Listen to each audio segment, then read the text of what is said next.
Now, so here is an ideal flow of the scientific process. So first of all, we have open data and scripts available, so that in principle it's possible for someone to actually check the results. And the next step is to have analytic reproducibility. So someone actually does the work of running the code and on the data and getting the same results as was found in the original paper.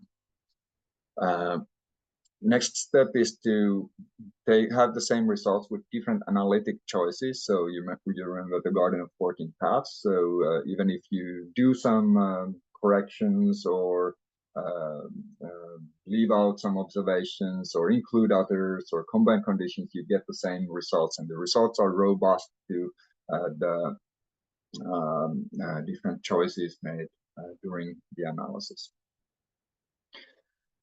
Next step is having actual replicability. So you get new data, you collect new data, and you still get the same or very similar results.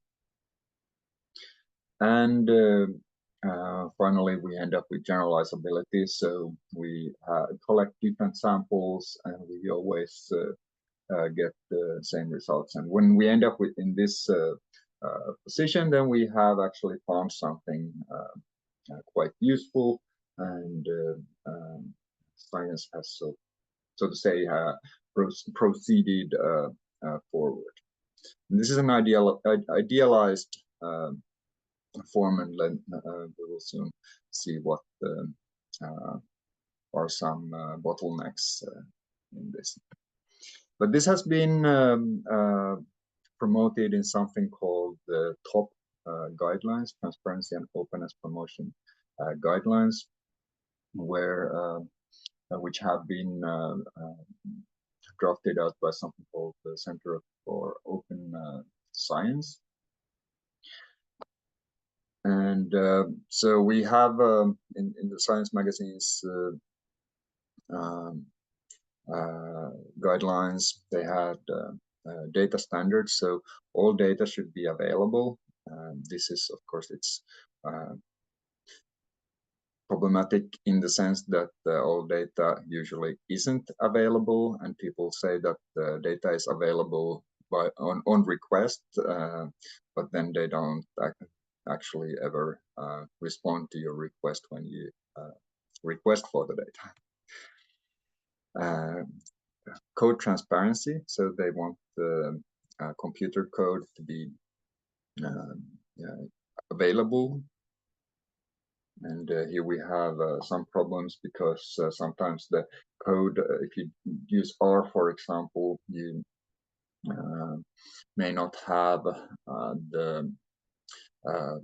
all the packages that you use. There are different versions of them, and later versions might not run on the same code that your version used.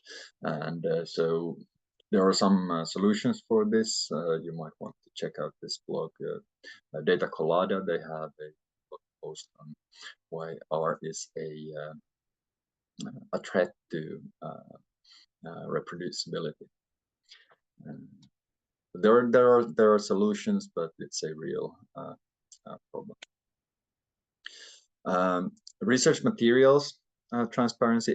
By the way, I obviously I am an avid R user, and so I'm not saying this out of malice, but just I've personally discovered that reproducing your own code later, the same results with your own code often needs tweaking and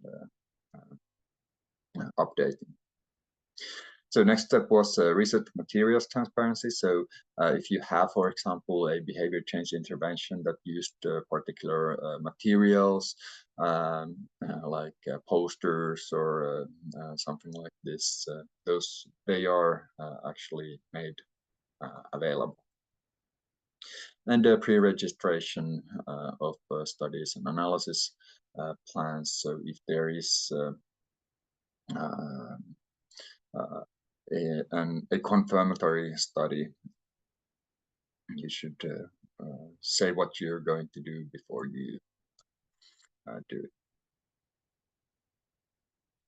And then they also say that they hold replication studies to be of the same standards as other content submitted. So we don't want